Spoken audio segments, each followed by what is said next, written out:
Assalamualaikum warahmatullahi wabarakatuh. Bismillahirrahmanirrahim. Alhamdulillahi rabbil alamin. Nahmadullaha ta'ala wa nashkuruh. Wa nusalli wa nusallimu ala sayyidina Muhammadin alladhi ballagha ar-risalah wa adda al-amanah wa nasaha al-ummah hatta atahu al-yaqin wa ala alihi wa sahbihi ajma'in.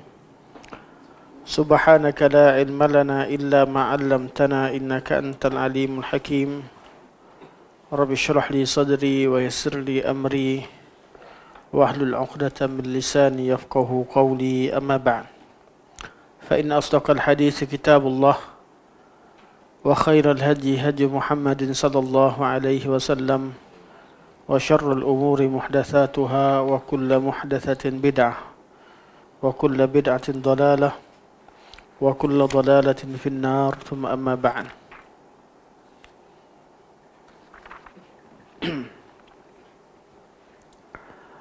InsyaAllah kita terus masuk pada matan dalam syarah Aqidah Tahawiyah ini, yang syarah Ibn Abil Izz rahimahullah cetakan biasa, tidak ada nombor matan yang keberapa. Tapi kalau cetakan moden seperti hatta PIS dan sebagainya, ada nombor matan yang keberapa. Okey. Allah Subhanahu wa taala memerintahkan kita taat kepada pemerintah. Kita masuk bab pemerintah, taat pemerintah. Qala al-Imam Abu Ja'far At-Tahawi rahimahullah, wa la narul khuruja ala a'immatina wa wulati umurina wa in jaru wa la nad'u alaihim. Wa la narul khuruja ala a'immatina wa wulati umurina. Kami tidak berpandangan boleh mengeluar, atau kami berpandangan tidak boleh keluar dari ketaatan terhadap pemerintah-pemerintah, imam-imam dan juga wulatul umur, iaitu ulama dan umara, kaum muslimin. Wa in jaru wa la nad'u alaihim. Dan sekiranya walaupun mereka zalim, kita tidak mendoakan kehancuran mereka. Ini untuk hakim, untuk pemerintah. Wala nanza'u yadan min ta'atihim, dan kita tidak mencabut tangan kita daripada ketaatan terhadap mereka. Wa nara ta'atahum min ta'atillahi azza wa jal, dan kami berpandangan taat kepada mereka adalah ketaatan kepada Allah Subhanahu wa taala. Fardhah, satu kewajipan. Ma lam ya'muru bi ma'siyah, selagi mereka tidak menyuruh kepada perkara maksiat. Wa nad'u lahum bis salahi wal mu'afah, dan kita doakan untuk mereka dengan kesalehan, kebaikan, dan juga agar diampunkan. Ini kalam Abu Ja'far At-Tahawi rahimahullah. Dan kita dah sebut sebelum ini, ketaatan pada pemerintah itu ada 3 jenis. Satu, apa yang diperintahkan pemerintah itu sesuai dengan hukum syarak, itu wajib kita taat. Tidak syak lagi. Malah kalau bukan pemerintah sekalipun, siapa sahaja yang melakukan amar ma'ruf nahi mungkar kepada kita, kita perlu terima. Yang kedua, perkara yang diharamkan, perintah ataupun arahan pemerintah yang bertentangan dengan syarak, kita tolak, kita tidak terima. Dalam keadaan kita tidak mencabut tangan kita dari taat secara keseluruhan. Barakallahu fiik. Ahsanallahu. Kita tolak bab maksiat tersebut. Bab yang diperintahkan kita melakukan kejahatan, kita tak ikut, tetapi ketaatan yang umum kita masih lagi mentaati mereka, mendoakan kebaikan untuk mereka, dan doakan Allah supaya Allah ampunkan mereka. Yang ketiga, perintah mereka atau undang-undang pemerintah berkaitan dengan urusan-urusan keduniaan yang tidak ada kaitan dengan perintah Allah ataupun larangan Allah Subhanahu wa taala. Perkara begini, kita perlu ikut dengan maslahah. Kita perlu taat kerana pemerintah tidak akan keluarkan undang-undang kecuali dengan maslahah. Cuma bezanya, bila kita ada maslahah, sebahagian undang-undang itu kadang-kadang boleh kita bertolak ansur padanya. Tak sama dengan hukum-hukum hudud, qisas dan sebagainya, tak boleh bertolak ansur. Kerana bab itu sampai masa orang yang patut dikenakan hudud. Dan ada kadarnya lah. Kalau bila boleh didakwa, bila sampai kepada pengadilan, hakim tetap menjalankan hukum. Tapi bab urusan-urusan berkaitan dengan masalih, kemaslahatan, undang-undang berkaitan dengan urusan kemanusiaan, pemerintah boleh bertolak ansur. Berkemungkinan boleh mengampunkan orang yang bawa kereta laju, ada sebab tertentu, sekiranya dikemukakan sebab, berkemungkinan boleh mengampunkan orang yang melanggar sempadan untuk kadar kerana takutkan musuh dan sebagainya. Alasan-alasan berkaitan dengan itu, kalau pemerintah ia membenarkan ataupun ia menghalang, itu urusan-urusan yang berkaitan dengan kemaslahatan.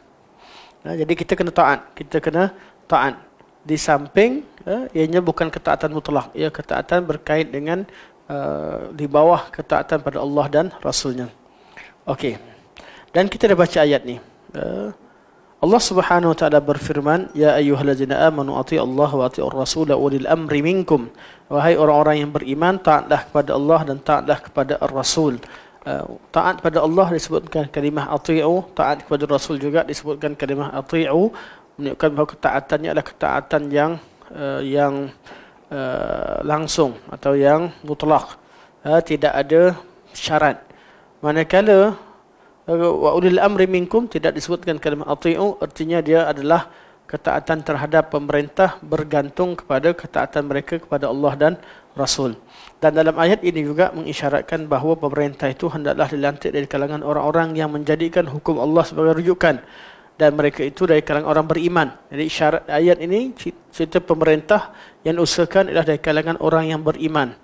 Kerana Allah mulakan ayat ini dengan ya ayyuhallazina amanu, wahai orang-orang yang beriman, atii'u Allah wa atii'ur rasul wa ulil amri minkum. Allah sebut minkum, Allah sebut amanu pada awalnya, wahai orang beriman, dan kata ulil amri minkum, dan pemerintah ataupun ulil amri minkum, ulama dan umara dari kalangan kalian. Jadi minkum itu daripada kalangan orang-orang yang beriman. Yang kedua, pemerintah yang patut ditaati dan membawa kemaslahatan adalah pemerintah yang sedia menjalankan hukum Allah Subhanahu wa taala, kerana Allah sebut selepasnya wa in tanaza'tum fi syai'in farudduhu ila Allahi war Rasul. Kalau kamu berbeza pandangan, maka ada masanya kita berbeza dengan pemerintah, berbeza sama sendiri. Ada saja perbezaan yang berlaku di kalangan manusia, maka kita perlu rujuk pada pemerintah yang boleh menghukumkan di atas Allah, hukum Allah dan Rasul. Zalika khairu wa ahsanu ta'wila, itulah dia jalan yang terbaik, penyudah yang terbaik. Jadi ayat ini menceritakan tentang pemerintah dan ciri-ciri pemerintah yang patut kita taat. Okey. Dalam Sahih Bukhari daripada Nabi SAW, di sampai sini insya-Allah, bahawa baginda telah bersabda, man ata'ani faqad ata'a Allah. Barang siapa yang taat padaku, sesungguhnya dia telah taat kepada Allah Subhanahu wa taala. Kerana Allah lah yang memerintahkan Nabi SAW. Wa ma yantiqu 'anil hawa in hiya illa wahyu yuha. Wa man asani faqad asallah. Barang siapa yang buat maksiat kepadaku atau lawan padaku, maka sebenarnya dia telah lawan pada Allah Subhanahu wa taala. Wa may yuti'il amir faqad ata'ani. Dan barang siapa taat kepada al-amir, iaitu pemerintah ataupun gubernur, dia taat padaku. Nabi pada zaman Nabi kirimkan utusan Nabi atau wakil Nabi menjadi gubernur. Nabi tinggal di Madinah Munawwarah dan tiap-tiap negeri itu ada gubernur-gubernur. Jadi Nabi kata, siapa yang taat pada amir yang aku telah lantik itu dia taat pada aku. Kerana amir tidak melakukan satu perkara kecuali dengan perintah Nabi SAW. Wa may ya'sil amir faqad asani. Dan barang siapa yang melawan pada amir, dia telah melawan padaku. Jadi kita perlu wujudkan pemerintah yang adil, pemerintah yang melaksanakan hukum Allah Subhanahu wa taala, dan daripada mereka lah akan terlantiknya ketua-ketua dari kalangan orang yang beriman. Kerana mereka orang-orang beriman, mereka akan melantik orang-orang yang selayaknya untuk memegang jawatan sebagai wakil kaum muslimin dalam urusan dunia mereka. Diriwayatkan daripada Abu Dzarrin telah berkata, Inna khalili awsani an asma'a wa uti' wa in kana 'abdan habsyiyan mujadda' al-atraf. Sesungguhnya khalili itu kekasihku. Walaupun disebut sini bapa saudaraku, tapi sebenarnya kekasihku, iaitu Rasulullah sallallahu alaihi wasallam. Inna khalili awsani, telah berpesan padaku, an asma'a wa uti', supaya aku mendengar dan taat. Didahulukan kalimah dengar sebelum taat. Kerana kadang-kadang kita buat ketaatan tanpa dengar perintah, kadang perbuatan yang kita sangka baik itu bukan satu ketaatan. Dalam urusan dunia sekalipun, si kakak pandai-pandai pukul adik sebab adik tumpahkan susu, contoh, tumpahkan air, tumpahkan susu. Ikutkan kakak dia jaga adik, tapi oleh kerana tindakan dia bukan dengan perintah mak atau perintah ayah dia, mak dan ayah marah pada kakak. Sentiasa kita rasa bersalah bila kita buat sesuatu, kita anggap kita taat tapi tidak dihargai. Kenapa? Hakikatnya kita tak taat sebab kita tak dengar dulu, kita tidak dengar dulu. Untuk urusan agama juga begitu. Ada orang yang suka buat ketaatan yang direka-reka tapi dia tak dengar apa yang diperintahkan oleh Allah dan Rasul. Sehingga ketaatan yang mereka sangkakan sebagai taat itu sebenarnya merupakan satu bid'ah yang ditolak dalam agama. Tindakan-tindakan yang dilakukan atas dasar semangat, atas mahu taat, tetapi tidak mendengar kalam Nabi SAW. Sama juga dalam bab akidah. Orang-orang yang bertindak dengan atas dasar ingin mentanzihkan Allah Subhanahu wa taala, tak nak samakan Allah dengan makhluk begini begitu, tapi mereka tidak mendengar kalam Nabi dan kalam Rasul, tidak ikut mereka juga telah melakukan satu kesilapan besar dalam memahami agama Allah Subhanahu wa taala. Akidah mereka akidah yang tidak didasari oleh as-sam'. Jadi mendengar ini adalah satu perkara yang sangat penting. Malah pendengaran adalah diri yang pertama yang berfungsi pada diri kita. Ketika kita masa baby, rasanya kita tak makan, tak minum lagi, makan ikut tarikh pusat. Kita mata pun tak buka lagi, hidung pun tak cium apa lagi. Yang berfungsi adalah telinga. Telinga ni yang paling pertama sekali berfungsi. Keluar saja telinga dia dengar. Malah dalam perut dia dah dengar. Sebab tu sebahagian pada ulama kata biasakan ibu-ibu yang lakukan kebaikan ini, dia memperdengarkan bacaan Al-Quran Al-Karim pada kanak-kanak tersebut. Kerana ibu yang mengandung tahu ada reaksi kanak-kanak yang ada dalam kandungan. Kerana pendengaran ini adalah dia yang paling penting untuk kita manfaatkan. Sebab tu dalam bab panca indera dalam Al-Quran Al-Karim, Allah pasti mendahulukan pendengaran sebelum penglihatan dan juga diri yang lain. Kerana pendengaran adalah yang pertama. Malah selepas kematian sekalipun, pendengaranlah yang pertama yang paling pertama fungsi. Bila kita dikuburkan, pendengaranlah telinga yang mula awal sekali mendengar tapak kaki orang yang meninggalkan perkuburan. Itu ketika di alam barzakh. Dan seperti yang kita pernah sebut dulu, pendengaran ini adalah satu diri yang tak berehat. Mata mungkin mengantuk. Ana pun ngantuk sebenarnya. Hari ini agak letih sikit. Kurang semangat tak apa, tapi harap-harap tidak tertidur di depan. Kalau masa di PKP Ana pernah tertidur, tengah ngajar tertidur. Sebab suasana tu nampak orang depan kita, tengok kat laptop macam tu kan. Pernah tertidur. Tapi keadaan tu insya-Allah tak terjadi di dalam dewan. Mata kita boleh rehat, tapi telinga kita tak rehat. Mata kita boleh tutup mata, telinga macam mana? Tak boleh tutup. Kita ambil tangan sumbat sekalipun, masih dengar lagi. Telinga. Deria yang berfungsi 24 jam. Dan kalau telinga ni tertutup, sudah pasti orang tu tertidur. Kalau tutup, kalau kejap je telinga ni dia leka, maksudnya dia leka kejap, maksudnya dia dah tertidur. Patut Allah kata fadarabna ala adanihim. Ashabul Kahfi ni Allah tidurkan dia, Allah tutupkan telinga dia. Mana dia boleh tertidur kerana Allah Subhanahu Wa Taala tutup telinganya. Dalam hadis ini disebutkan kalimah asma' aku supaya aku mendengar wa ati'.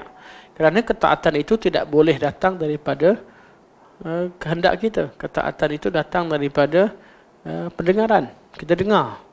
Sebab itu sebelum kita menjalankan sebuah SOP, kita kena dengar dulu apa SOP yang disebutkan oleh pemerintah.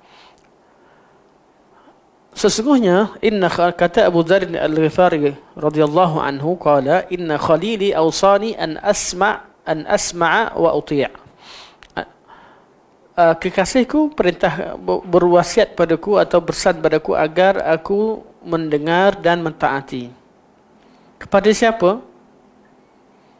Pada pemerintah. Kita kata walil amarnya dua, ulama dan umara. Jadi kalau kita tengok pada hadis, ada hadis yang lebih kepada umara, ada hadis lebih kepada ulama. Tapi secara umumnya kalimah ini digunakan pakai untuk dua kelompok ini. Hadis ini zahirnya untuk golongan umara. Nabi pesan supaya, kata Abu Dzar, kekasihku pesan padaku agar aku mendengar dan mentaati. Wa in kana 'abdan habsyian, walaupun dia seorang hamba Habsyi. Seorang hamba Habsyi. Kenapa sebut hamba Habsyi? Kenapa Nabi bagi perumahan hamba Habsyi? Sebab sudah tentu dia jadi khalifah tak sah. Syarat menjadi khalifah adalah di kalangan Quraisy. Dia ini bukan sakat tidak Quraisy, bukan orang Arab, hamba, pemerintah, seorang khalifah, seorang raja, hendaklah seorang yang merdeka. Kalau Quraisy nampak kita akan tertanya kenapa Quraisy? Kita dah sebutkan sebelum ni. Quraisy adalah satu kabilah yang tak ada satu kabilah pun kata dia lebih daripada Quraisy. Tak ada siapa yang berani kata keturunan saya lebih tinggi daripada keturunan Quraisy, tak ada. Sebab tu orang yang geng-geng yang keturunan Nabi ni bangga lebih kadang-kadang. Bangga betul lah. Keturunan Nabi SAW suatu kemuliaan. Tetapi kemuliaan itu tidak ada gunanya apabila bertentangan dengan syarak. Tapi kalau diserta dengan syarak dan disertai dengan ada keturunan dan sebagainya, keturunan itu dari segi qada' Allah menjadikan bangsa yang terbaik adalah bangsa Quraisy, bangsa Arab yang daripada kabilah Quraisy, tidak dinafikan. Sebab tu wilayah uzma ataupun khilafah yang umum itu hendaklah dari Quraisy. Sebab itulah kaum Ansar boleh menyerahkan jawatan khalifah kepada Abu Bakar, kemudian kepada Umar, Uthman dan Ali, kepada Muawiyah sebagainya. Kenapa kaum Ansar tidak? Mereka tahu bahawa jawatan itu adalah milik Quraisy untuk kemaslahatan. Hatta Al-Mahdi di akhir zaman sekalipun dari kalangan Quraisy.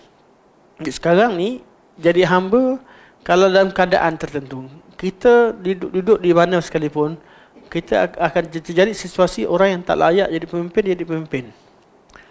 Atau terlantik orang-orang yang tidak sepatutnya dilantik. Kat sinilah yang menjadi, sinilah pesanan Nabi SAW. Ramai orang dia tak nak kata, dia ni bukan layak pun. Tak. Kalau dia dah jadi pemimpin, kalau dia dah dilantik sebagai pemimpin yang sah, ketika dia memimpin, kita kena terima. Abu Dzar Al-Ghifari daripada kabilah Arab yang mulia, Ghifar.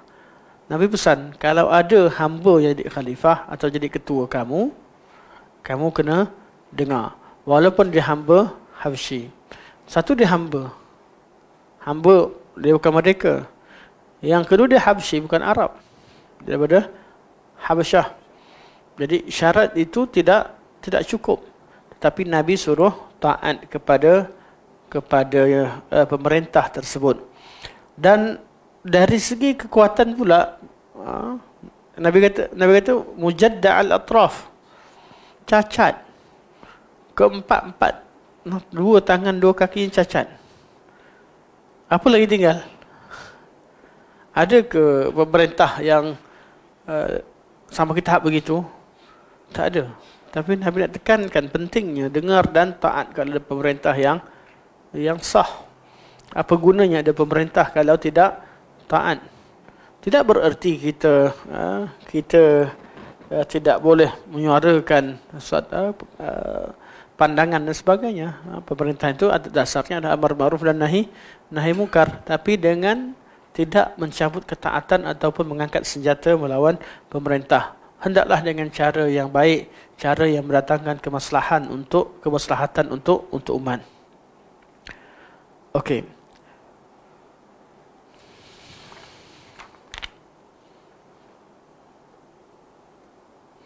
Dalam riwayat dalam Sahih Bukhari muka surat 190. Wa 'inda al-Bukhari walau li habasyiin ka'anna ra'sahu zabibah. Walaupun pemimpin itu dimiliki oleh seorang Habasyi yang rambutnya seperti anggur, seperti kismis. Kalau orang kata hitam, ada jarak hitam. Yang ni tak ada syak kalau rambut macam kismis. Habasyi yang pada zaman itu mereka terkenal dengan rambutnya begitu. Sehingga kan hatta di kalangan hamba wanita sekalipun tak diwajibkan tutup rambutnya. Dengan keadaan begitu, tidak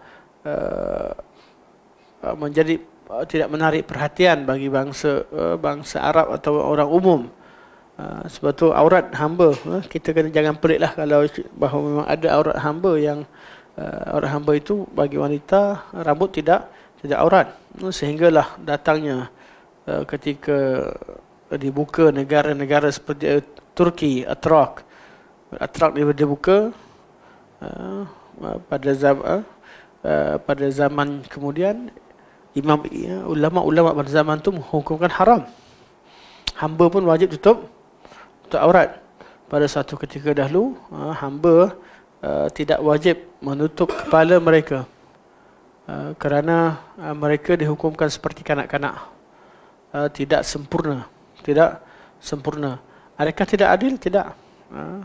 Itu untuk membezakan, sangat penting. Aurat seseorang itu title dan kedudukan dia kena jelas. Jangan pula tiba-tiba mengaku jadi akulah Habib, sedangkan tak ada keturunan dari mana pun tak tahu. Cuba mengaku keturunan Nabi. Kalau yang betul-betul lah. Tapi yang ada yang mengaku-mengaku, ada yang cuba-cuba dan banyak berlaku, sehingga kan diwujudkan jawatan kuasa khas tiap-tiap negara untuk cek salah silah. Kerana ramai yang mendakwa. Kalau tak ada jawatan kuasa yang cek, habislah semua nak mengaku dia keturunan Nabi. Yang mengaku keturunan raja tu lain cerita lah. Anak ada kawan, dia pergi Kelantan, dia mengaku dia keturunan raja. Kawan-kawan dekat lah, kawan berkawan. Kan, jadi percayalah budak-budak Kelantan ni. Minta maaf. Kononnya dia orang istana semua sekali. Ada je. Ada saja manusia yang begini. Kita tahu, kita kenal, yalah kita tahu kampung dia mana. Jadi ada saja manusia yang begitu. Mentang-mentang orang tak tahu. Jadi begitu keadaannya. Seorang hamba hendaklah dia berperanan ataupun berperangai seperti hamba. Seorang merdeka mesti dengan merdeka.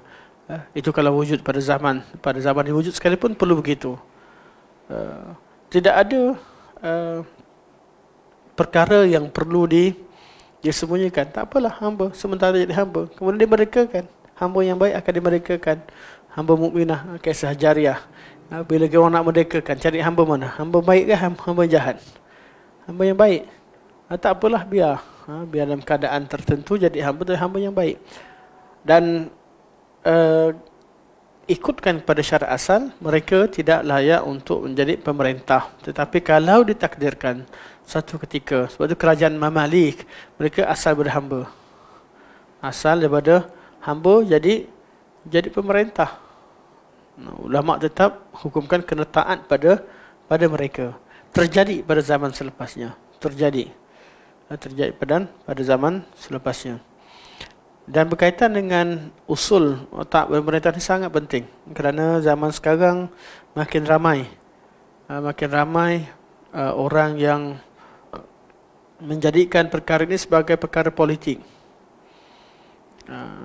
Perkara politik nak lantik pemerintah tu, biarlah politik kat situ. Tapi jangan pemerintah yang dah sah, tak ditaati. Nak dengar kat siapa? Terutamanya kaki tangan kerajaan yang tak terlibat politik, yang memang mereka sentiasa menjalankan tugas kerajaan yang berdasarkan kepada undang-undang. Taatlah. Siapa lagi kita nak taat? Kalau semua orang nak bertindak secara sendiri, huru-hara. Huru-hara. Kecuali dalam perkara yang ada kemaslahatan. Kita tahu ketaatan pada bab-bab tertentu, kalau ada kemaslahatan yang lebih, kelihatan lebih sebagainya, itu perlu dibincangkan lebih detail, perkara-perkara tertentu. Bukanlah mutlak. Seperti ketika Imam Ahmad dilarang untuk bercakap atau berkuliah di GAM. Adakah artinya yang di GAM? Dengar. Tapi bukan berarti beliau menyembunyikan ilmu. Ada di kalangan anak-anak murid beliau yang pergi ketuk pintu seperti peminta sedekah, tetapi sebenarnya mendengar hadis Nabi SAW, mendengar nasihat dan sebagainya. Syekh Al-Albani rahimahullah, di rumahnya tak dibenarkan ceramah, tapi ramai yang hadir bertamu, sambil bertamu, rakaman, tuan-tuan tengok kat YouTube banyak rakaman-rakaman ketika majlis beliau menyambut tetamu, ketika orang datang ke rumahnya dan sebagainya. Ilmu tetap perlu disampaikan. Ilmu perlu tetap disampaikan, kerana kalau pemerintah mewajibkan kita meninggalkan penyampaian ilmu, itu satu perkara bertentangan dengan syarak. Tetapi kadar yang diletakkan mungkin tak dibenarkan di mimbar, mungkin tak dibenarkan di berkhutbah dan sebagainya. Itu kalau itu yang ditetapkan, ya kita perlu terima. Wa fi sahihaini, dan pada dalam hadis sahihaini أيضا على المرء المسلم السمع والطاعة. Nabi kata wajib ke atas seorang muslim itu mendengar dan taat. Mesti sebut dengar dulu sebelum taat.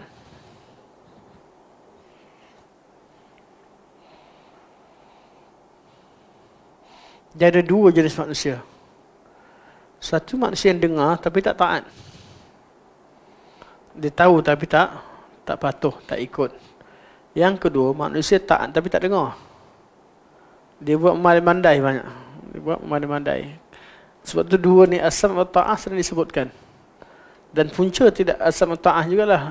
Punca al-maghdubi alaihim ad-dallin. Al-maghdub yang dengar, yang tahu, ataupun yang tahu maklumat tapi tidak ikut. Ad-dallin yang cuba taat tapi tak nak dengar syariat Allah Subhanahu wa ta'ala. Kita akan dapati hadis Nabi itu selari. Daripada awal hingga akhirnya tidak ada pertentangan. Kenapa? Sebab wahyu. Kalau manusia ni, mungkin kalau kita dengar balik, kan sekarang ni ramai orang buat, terutama orang politik kena kan, tahun sekian cakap macam ni, tahun sekian cakap macam ni. Itu manusia. Manusia biasa, semua orang ada. Kalaulah dirakam semua, ada orang cuba nak troll, nak tengok ucapan kita, pendirian kita. Dulu syadid kat sini, sekarang dah tak slow. Dulu marah, sekarang dia pula buat. Dulu dia buat, sekarang dia pula haramkan. Itu kita. Rasulullah maksum. Maksum. Dalam penyampaian maksum, Nabi tak salah. Dalam agama Nabi maksum. Nabi tidak salah. Urusan-urusan kemanusiaan juga Nabi paling sempurna. Tidak maksum tapi paling sempurna. Tapi kesempurnaan manusia tetap ada kekurangannya. Ada masanya sifat manusia itu Manusia paling sempurna juga melakukan kesilapan. Sempurnanya Nabi SAW tetap Nabi pernah bermasam muka dengan Abdullah ibn Ummi Maktum radhiyallahu anhu. Sempurna Nabi SAW, Nabi pernah mengharamkan madu. Sedangkan itu perkara yang Nabi SAW sangat suka, hanya kerana mendengar kalam beberapa orang isterinya yang berpakat mengatakan bahawa dia bau, kerana jealous dengan madu yang disediakan oleh Safiyah. Jadi manusia akan tetap ada kekurangan, tetapi kekurangan yang ada pada Nabi pasti ditegur oleh Allah Subhanahu Wa Taala. Jadinya tak ada yang kurang. Kekurangan yang ada pada Nabi tetap ditegur, sehingga kita temukan kalau ada kalam Nabi yang tak ditegur oleh Allah, yang Nabi sendiri ataupun Nabi sendiri tidak memansuhkan apa yang disampaikan dahulu, kita tahu itu adalah kata Nabi SAW. Sebab tu kalau seorang faqih, seorang alim itu nak putuskan satu-satu dalil, katalah kita nak tahu hukum, katalah anak tanya pada antum lah, borak sikit lah. Kau jumpa dalil, antum nak hukumkan dalil itu wajib tak wajib macam mana? Contoh, nak hukumkan, katalah hukumkan solat wajib. Solat wajib dah benda yang maklum. Nak hukumkan rokok adalah haram, sebagainya. Atau nak katakan tak pada perintah, atau apa sahaja. Apa kaedah yang ada pada diri antum sebelum antum hukumkan benda tu sebagai sahih tak sahih? Nak hukumkan sebagai halal atau haram, boleh atau tak boleh, wajib atau makruh, atau 5 hukum yang 5 lah. Mana wajib, kita tak tahu benda tu wajib, sunat, mustahab, jawaz, harus, karahah, makruh dan juga tahrim. Nak tahu 5 ni, dari mana tahu 5 hukum ni? Hari-hari kita akan jumpa ada ustaz ni kata boleh, tak boleh, boleh, tak boleh. Ya. Kita orang awam, okeylah, taklid. Kita tahu hukum ni berdasarkan pada ustaz sekian beritahu, atau syekh sekian beritahu, atau mazhab sekian beritahu. Tapi bagi seorang faqih, bagi seorang yang faqih, mereka tidak melihat kepada hukum itu saja. Peringkat awal mereka akan tengok kepada hukum natijah. Tapi mereka akan lihat lebih awal lagi. Pertama sekali cek dalil. Dengar dulu. Dalil apa dia? Sebab tu dalam usul fiqh, fiqh ni sebelum keluar hukum fiqh, wajib, sunan, harus, makruh, haram, sebelum keluar 5 hukum ni dia pakai sebagai nata'ij, mana filter, last filter, nak keluarkan natijah dia, mesti ada step ataupun filter demi filter untuk keluarkan hukum. Apa filter pertama?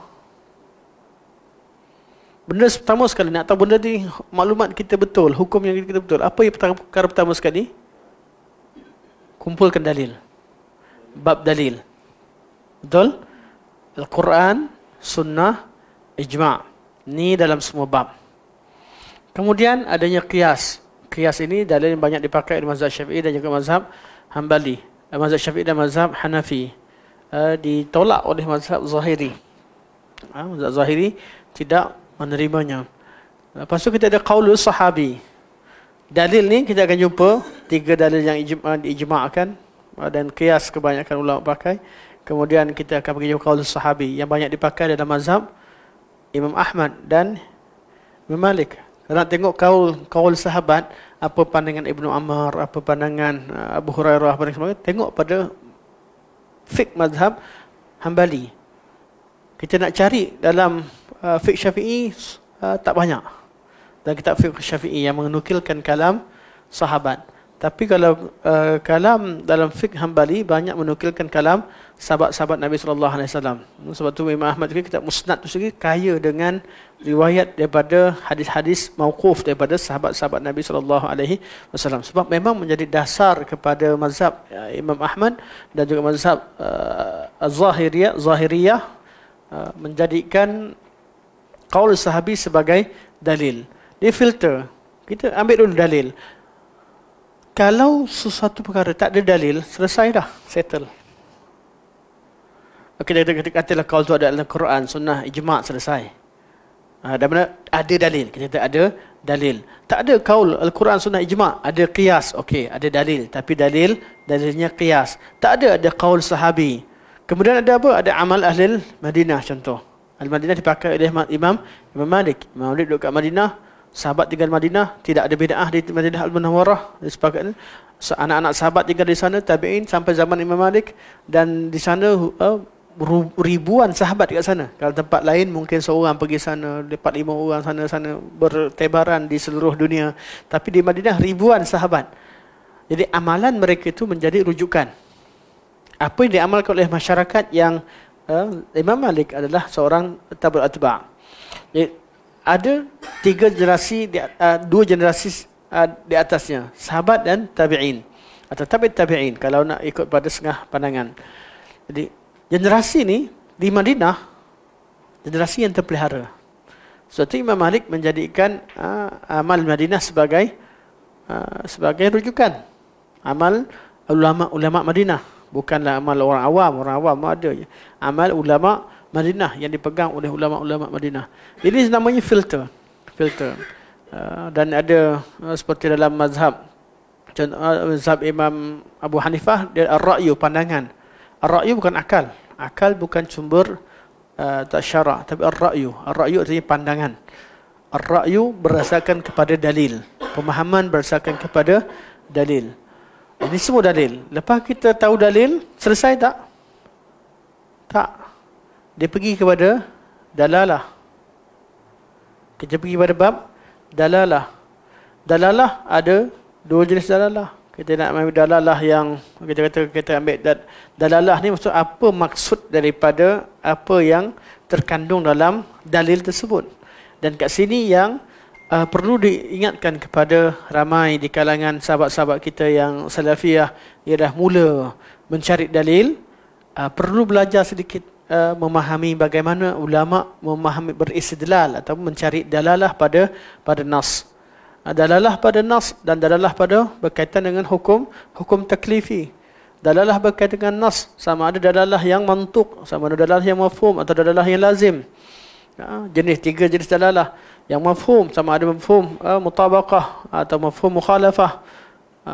Ini filter sebelum keluar hukum. Mana nak cerita sebelum keluar hukum, pastikan dalalah tu memang betul.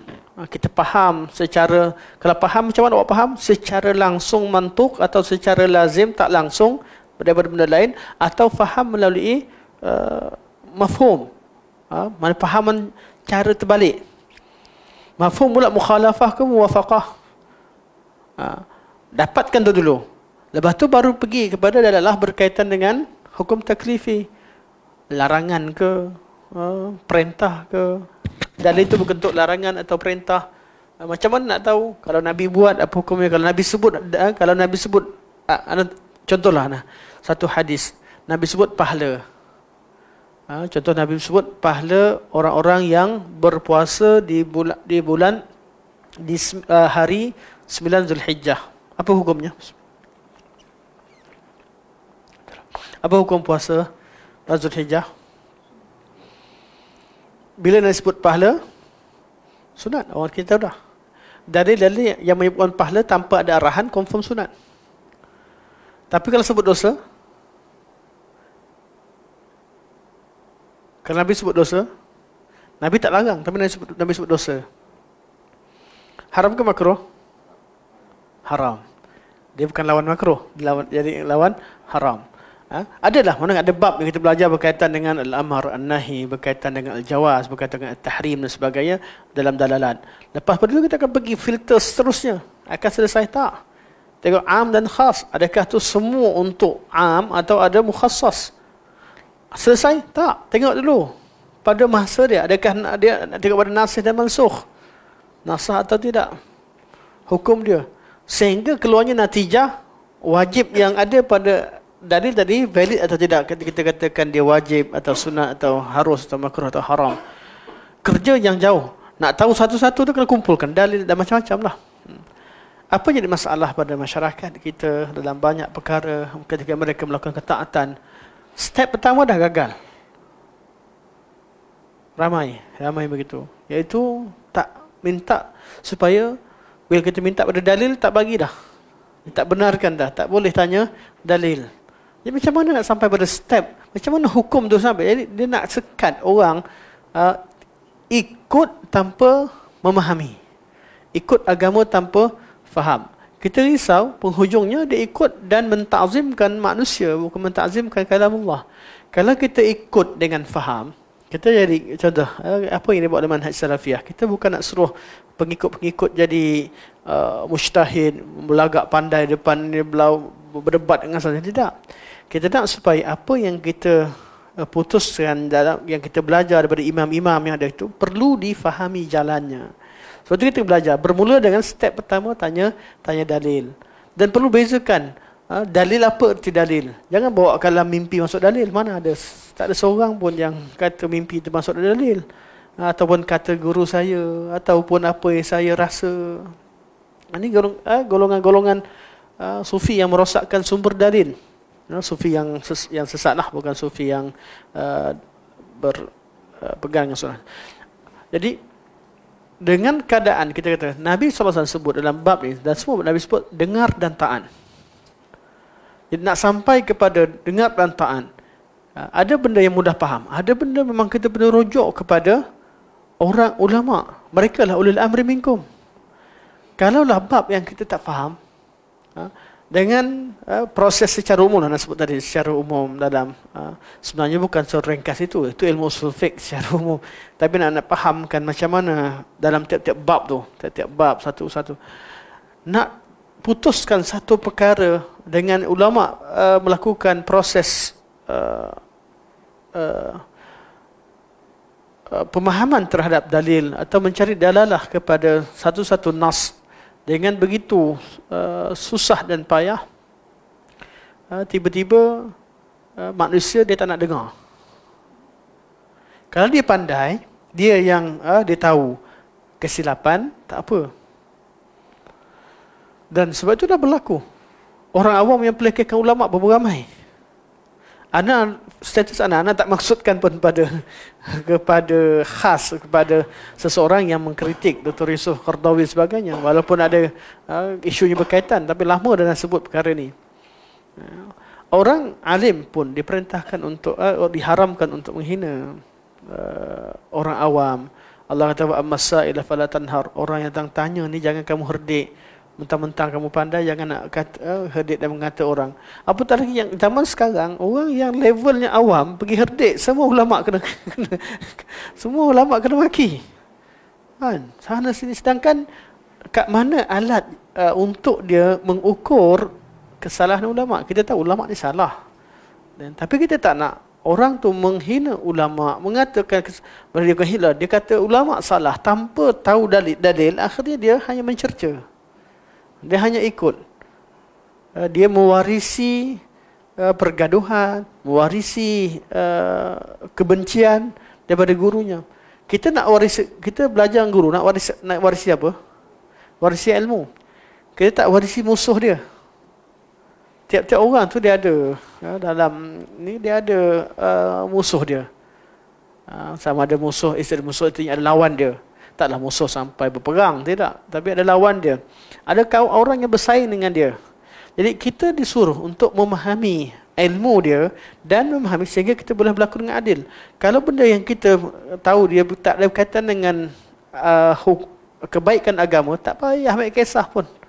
Tutup je. Kalau kedua-duanya di kalangan ulama, tutup saja. Tutup kes. Cerita-cerita begini. Tapi kalau ada kebaikan untuk diselongkar, untuk ditegur dan sebagainya, mungkin ada masalah. Tapi dengan kadarnya. Kenapa dengan kadarnya? Supaya kita bukan jadi terbiasa. Hidup kita dapat satu sunnah, dapat satu benda, kemudian kita perlekehkan orang yang tak tahu. Perlekehkan orang yang salah. Tidak. Nikmat yang Allah berikan pada kita kerana sunnah, nikmat yang sangat besar. Nikmat yang sangat besar, kita tahu yang mana betul dan salah. Dan tujuan kita mengkoreksi, membetulkan, react, itu Tujuannya bukan untuk kemasyhuran, tetapi benar-benar untuk menghilangkan syubhah atau kekeliruan. Cukup dengan kadar seperlunya, cukup. Okey. Yang bawa kita sampai ni cerita as-sam'u, dengar dulu baru taat. Kebanyakan orang dia buat ketaatan kemudian tak dengar. Akhir sekali dia rasa dia tak, amalan tak dihargai, dia marahlah. Sebab tu banyak amalan ketaatan yang dikatakan sebagai bid'ah, marah dia. Macam si kakak tadi kan, dia bukan main lagi semangat nak pukul adik dia. Adik lambat solat, pang dia sampai ke bapak dia, bapak lempang dia balik. Bukan lempang, pukul dia, tepik balik. Kena rotan dengan bapak balik. Dia kecewa. Ramai anak-anak kecewa begitu. Sebab tu kita kena ajar anak-anak kita dengar dan taat. Dengar dulu. Dengar ayah cakap dulu. Okay, terima kasih sebabnya, tapi dengar dulu. Sebab cara didikan Nabi, itulah dia, asasnya adalah dengar dahulu. Jadi dengar dia artinya mewakili proses belajar. Mewakili proses belajar. Berilmu sebelum kita berbicara. Berilmu sebelum kita beramal. Al-ilmu qabla al-qawli wal amal. Ini yang ditegaskan oleh ulama salaf kita. Pada awal kita masuk usul salasah, kita belajar, ini yang nak tegaskan. Jangan sampai kita yang dah belajar usul salasah, kemudian kita cakap, kita buat satu perkara tanpa kita dengar betul-betul, tanpa kita tahu asal usul dan satu kebenaran. Perlu atau tidak kita bertindak satu perkara itu sangat sangat penting. Kerana as-sam' adalah asas kepada at-ta'ah. Tidak, kalau kita tak dengar, kita tak tahu yang mana perlu ditaat, yang mana perlu ditolak. Okey. Seterusnya,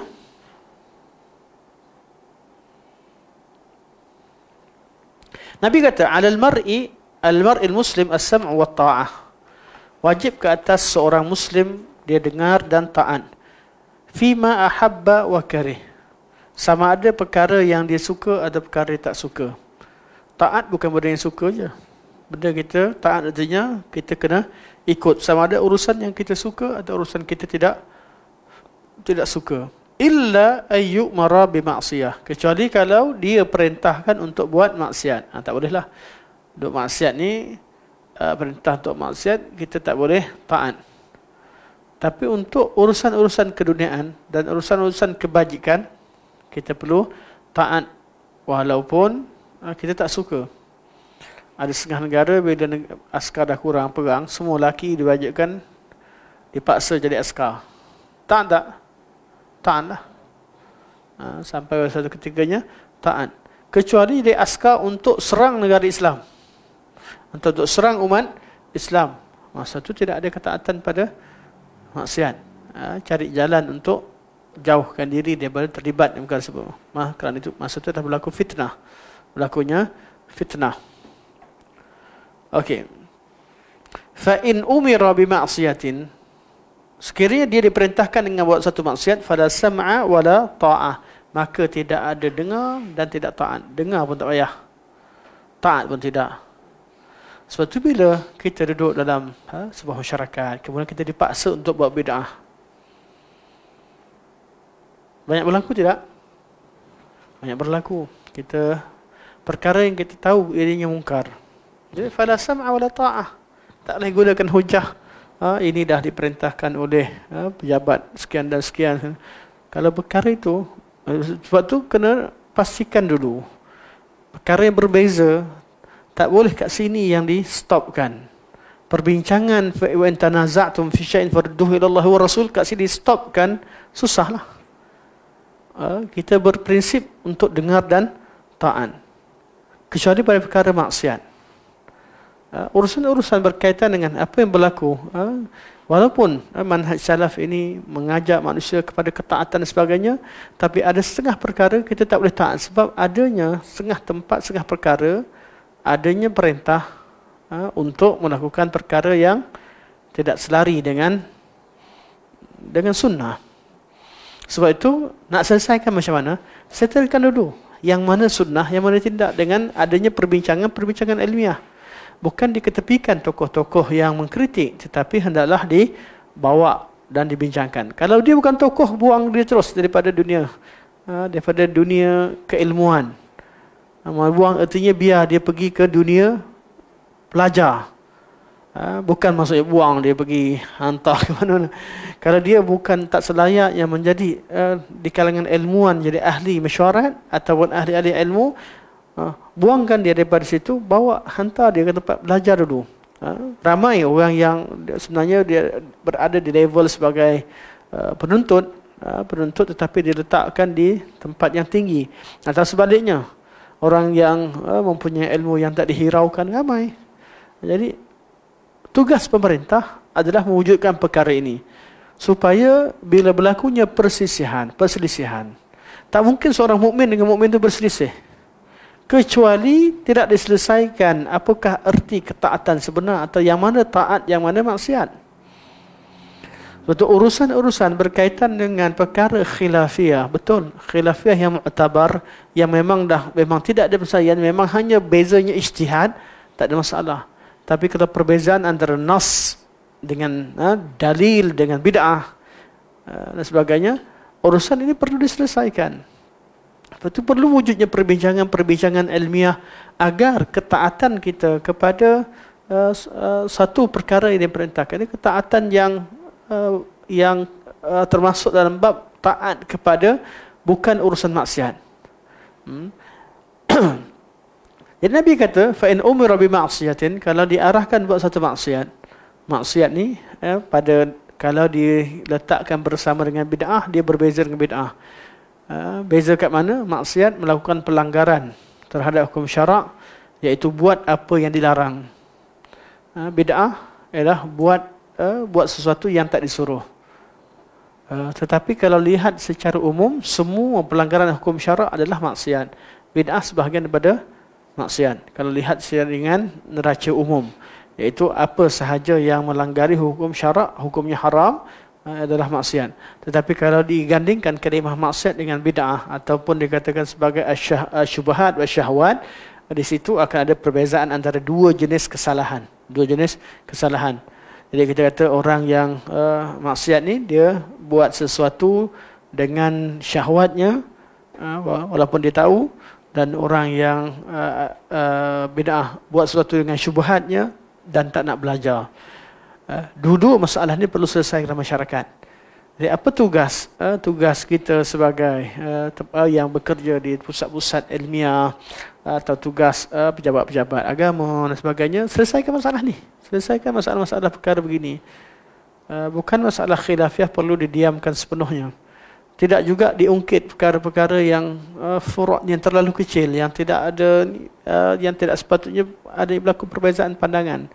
Tetapi tak nak ada masalah yang memang berlakunya percanggahan yang sangat jelas. Kalau begitu, maka perlu diselesaikan dengan baik, dengan harmoni. Okey.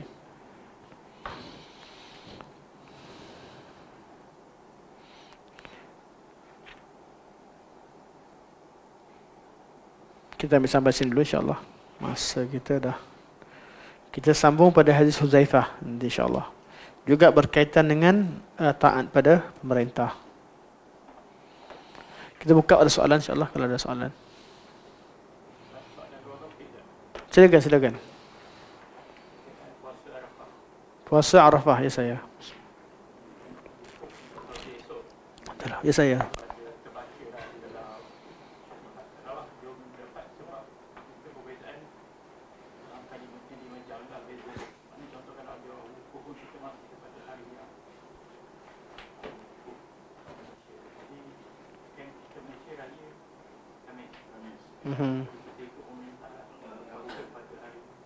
Ya betul. Ya. Persoalannya kat mana?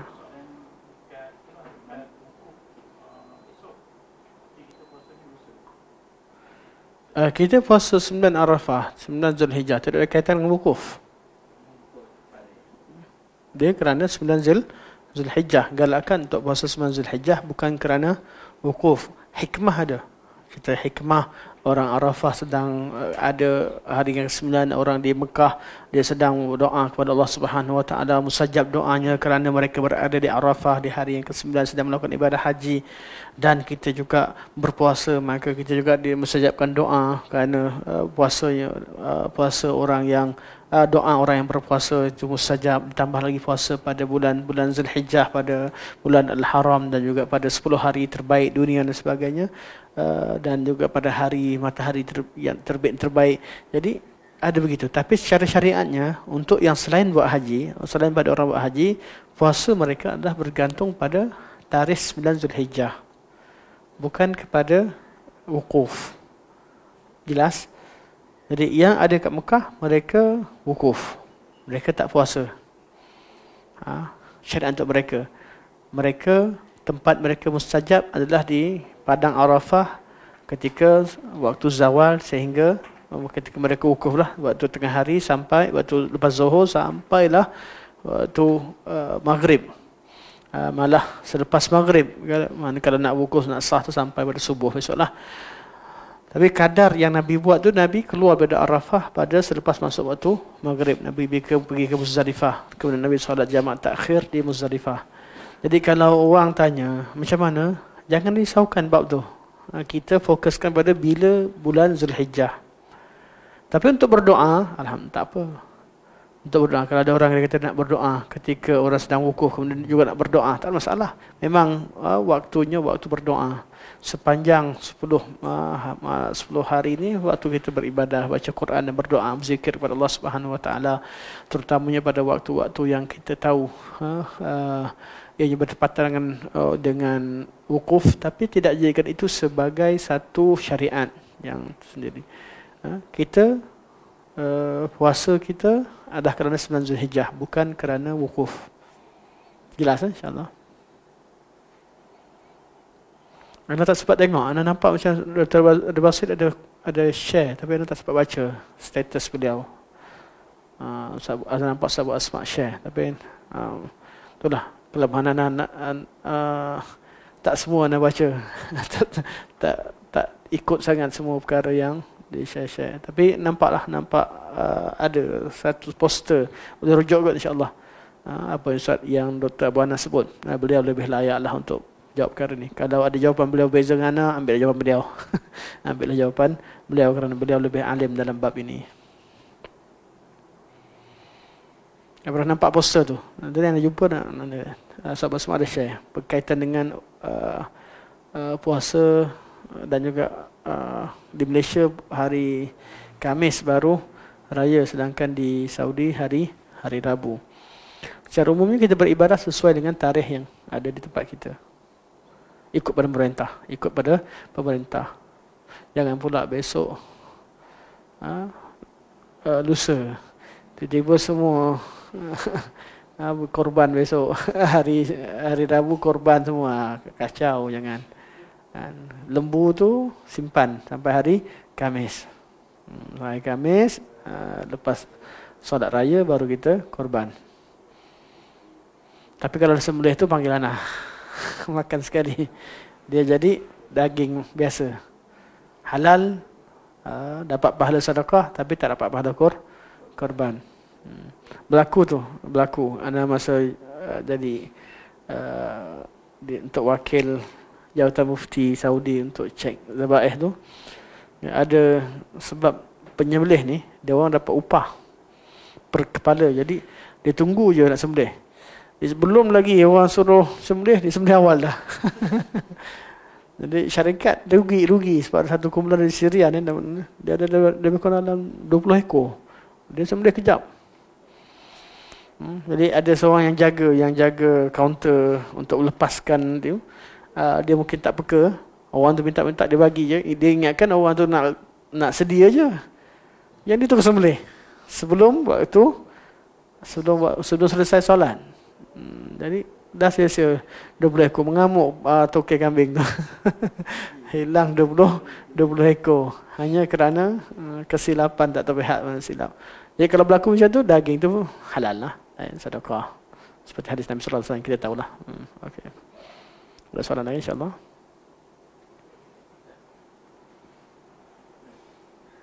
Silakan. Betul.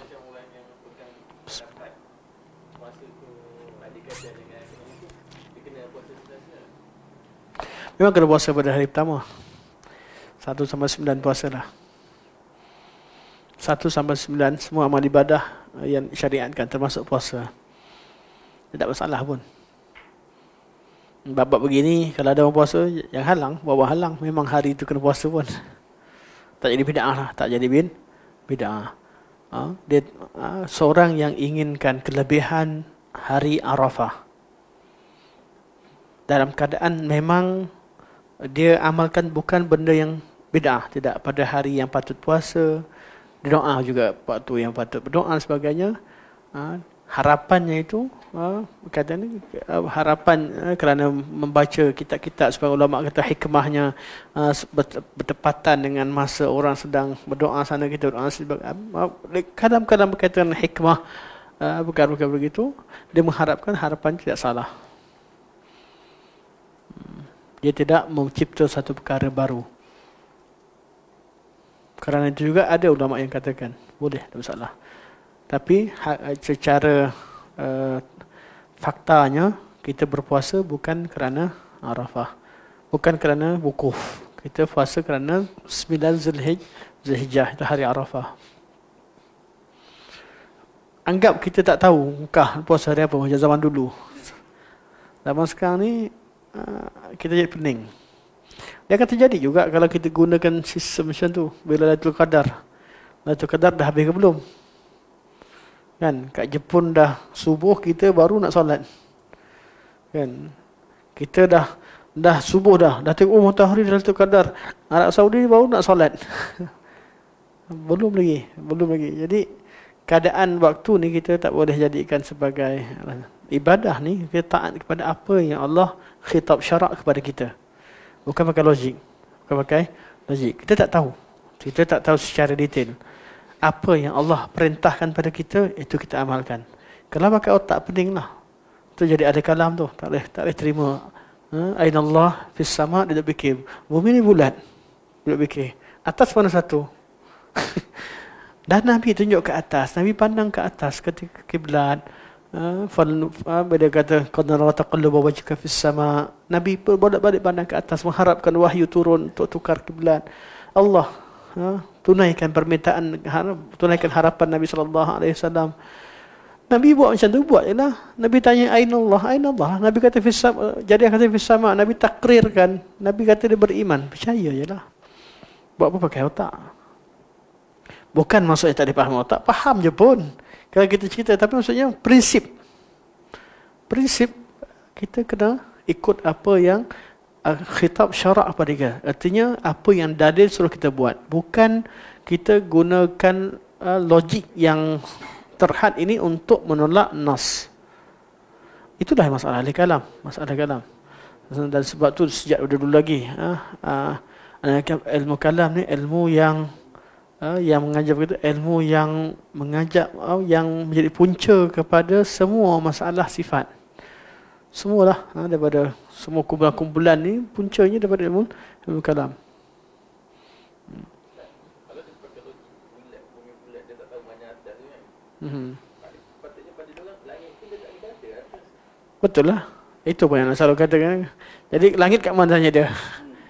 Dia selalu dia kata okey, ada kisah pengalaman anak lah. Dia kawan anak juga borak-borak. Sebab masa tahun 1-2 ramai kawan suka borak. Tahun 3-4 dah biarlah dia. Dah berhabis dah. Tahun 1-2 ni pengalaman dah banyak kawan. Kawan kata, amintu man fis sama' ay yakhsifa bikum al-ardh fa idza hiya tamur. Adakah kamu rasa aman dengan yang berada di langit yang boleh menggemparkan atau menggoncangkan bumi? Dan sampai akhir ayat lah perkataan ayat surah Al-Mulk. Bincang-bincang dia kata ni malaikat, bukan Allah. Kata, betul ke? Adakah kalam ulama salaf? Kita tak ke salaf je, kita salaf. Okey. Dia malaikat kat mana? Malaikat kat atas kan? Kan malaikat kat atas. Lepas tu Allah kata malaikat ini la ya'sun Allah ma amarahum yakhafuna rabbahum min fawqihim. Malaikat takut Rabb mereka berada yang ada di atas mereka. Biarlah malaikat nak cerita malaikat ke atas pun, tapi ayat lain kata Allah atas malaikat. Malaikat takut dengan Tuhan yang di atas mereka. Jadi apa masalahnya? Tapi susah dia kata. Dia tak boleh. Dia faham. Dia dah faham dah, tapi dia belajar ilmu kalam kata tak boleh. Guru kata tak boleh. Bukan susah nak faham pun. Nak bawa ayat mana pun tak susah. Lepas tu sekarang ni kecoh hadis jariah pula. Anda tak layan sangat lah. Layan juga. Tapi benda yang sesimpel, mudah faham.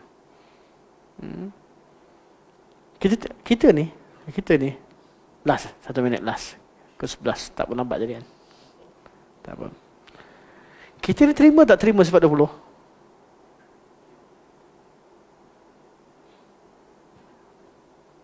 Yang mengaku sebagai salafi, terima tak terima sifat 20? Mana mungkin ada salafi kata Allah tak wujud? Mana mungkin ada seorang salafi kata Allah tak qidam ataupun tidak azal ataupun ada yang mendahului Allah SWT? Mana mungkin seorang salafi kata Allah tu binasa? Mana mungkin seorang salafi mengatakan Allah tu sama dengan makhluk? Mana mungkin yang kata Allah tak qudrah, iradah, ilmun, hayah sama makhluk? Semua kita terima. Jadi apa masalah sifat 20? Sifat 20 bukan nak sampaikan itu. Kalau sekadar sampaikan itu, semua umat Islam percaya Allah tu wujud. Bukan orang Salafi, ya Syiah percaya. Syiah percaya Allah wujud, Allah tu azal, Allah tu baqa, kekal. Allah SWT tidak sama dengan makhluk. Pergilah. Jangan pergilah. Jangan sampai. Tapi anak puas dengan Syiah punya syarahan. Sama je. Dia apa bezanya sifat 20 dengan masalah? Kenapa nak bergaduh-gaduh? Bezanya pada mensyarahkan tiap-tiap sifat tersebut. Wujud yang dibayangkan dalam ilmu kalam, wujud Allah tu wujud, tetapi dinafikan segala sifat-sifat berkaitan dengan wujud. Berkaitan dengan wujud tanpa ada dalil. Nafikan persamaan secara mutlak, ya sama. Kita Allah tak sama dengan Allah wujud, Allah tak sama wujud makhluk. Tapi bila ditambah, tambah tu berdasarkan kepada ilmu mantik. Apa sahaja sifat yang ditemukan atau dinisbahkan pada makhluk dinafikan daripada Allah. Kita kata memang Allah tak sama makhluk, tapi bukan begitu caranya. Penafian bukanlah dengan cara mendetailkan. Nampak makhluk ada tangan, Allah tak ada tangan. Makhluk ada apa? Dia tak sebutlah. Kalau nak sebut tanpa tak berjanggut, tak bermisai, semualah. Semua kaedahnya begitu. Bukan itu caranya. Cara dan manhaj itu berbeza. Kita kata Allah wujud dengan segala zat dan sifatnya yang sempurna selayaknya bagi Allah Subhanahu Wa Taala. Dan wujud Allah Subhanahu Wa Taala terpisah daripada makhluk, tidak bersama dengan makhluk. Dan kedudukan Allah yang paling layak kalau terpisah makhluk di mana? Di atas. Mana ada arah lebih sempurna? Arah yang paling sempurna, orang kanan ke, orang kiri ke, orang bawah? Atau atas? Kedudukan sesama kita. Orang atasan lah, yang paling tinggi. Di kedudukan Allah SWT tidak bersama dengan makhluk. Mana boleh kata Allah duduk dengan makhluk? Siapa pun kata Allah tak perlu kepada makhluk dan tidak bersama makhluk. Tak ada siapa kata Allah di atas langit, artinya duduk dalam langit. Tak, atas. Terpisah dan tersendiri. Wujud Allah dengan tersendiri, tidak bergantung pada makhluk dan tidak tapi Allah Subhanahu Wa Taala itu Allah beritahu Allah istiwa di atas arasy. Arasy itu adalah makhluk yang paling tinggi. Faham mudah. Jadi urusan berkaitan dengan wujud kita faham dengan mudah. Tapi sampai kepada al-kalam, wujud Allah bukanlah tidak berjauhar, tidak berarat, dia juga tidak bersifat, tidak tasybih, tidak ini. Itu yang pendetailan begitu yang memerangkap. Perangkap kat mana? Cerita wujud belum nampak pun lagi ya. Nampaklah menafikan Allah. Tapi sampai kepada qidam dah masalah. Nak konsisten tu susah. Allah tu qidam, macam mana qidam? Kalau benda yang qidam ni mesti satu je, esa. Yang esa tu yang qadim, betul? Kalau dah berdua, dah ada dua, dah yang mana dulu yang kemudian atau serentak, dah tak esa. Kan ada wahdaniyah lepas tu. Habis apa cerita kalau kalamullah, sifat-sifat Allah yang banyak? Sebab tu Mu'tazilah nafikan semua sifat. Sebab menafikan sifat qidam, ternafi dengan sifat qidam dengan cara begitu. Dah sejarah dah menunjukkan bahawa mereka Mu'tazilah dah sesat. Jahmiyah tak ada terima kecuali Allah wujud. Sebab apa kalau disebutkan Allah tu Allah Subhanahu Wa Taala itu betul-betul bersifat, Allah ada nama, artinya akan sama dengan makhluk. keadaan begitu dan semua orang kemudian tahu Jahmiyah ni sesat, Mu'tazilah sesat dan sebagainya, kita tahu bahawa kaedah yang betul adalah kembali kepada cara faham salafus salih sebelum adanya kesalahan-kesalahan ini. Jangan terhadkan ta'rif Ahlussunnah wal Jamaah hanya kepada kumpulan mutaakhirin. Kerana kaedah tersebut tidak menyelesaikan masalah, malah bermasalah. Istilah Ahlussunnah dah dipakai sejak pada zaman awal Islam. Tiba-tiba dihadkan ini saja Ahlussunnah. Macam mana orang sebelumnya? Oh, mereka tak buat benda yang berbeza, mereka buat benda yang sama. Yalah, siapa dulu? Siapa dulu? Mana boleh orang kemudian datang rampas nama orang dulu? Ambil nama dan menafikan orang dulu, tak boleh. Wallahualam lah. Bab begini kalau bincang tak habis. Tapi bukan bincang apa pun, kita borak je lah. Tak pandai nak ilmiah sangat, borak-borak. Sekadar kita faham sama kita cukup lah. Orang tak faham pun tak apalah. Yang penting sama kita fahamlah maksud apa yang sampaikan insyaallah. Insyaallah sampai sini subhanallahi walhamdulillah asyhadu an la ilaha illa anta astaghfiruka wa atubu ilaik wa sallallahu ala sayyidina Muhammad wa ala alihi wa sahbihi wa baraka wa sallam alhamdulillahirabbil alamin. Wassalamualaikum warahmatullahi wabarakatuh.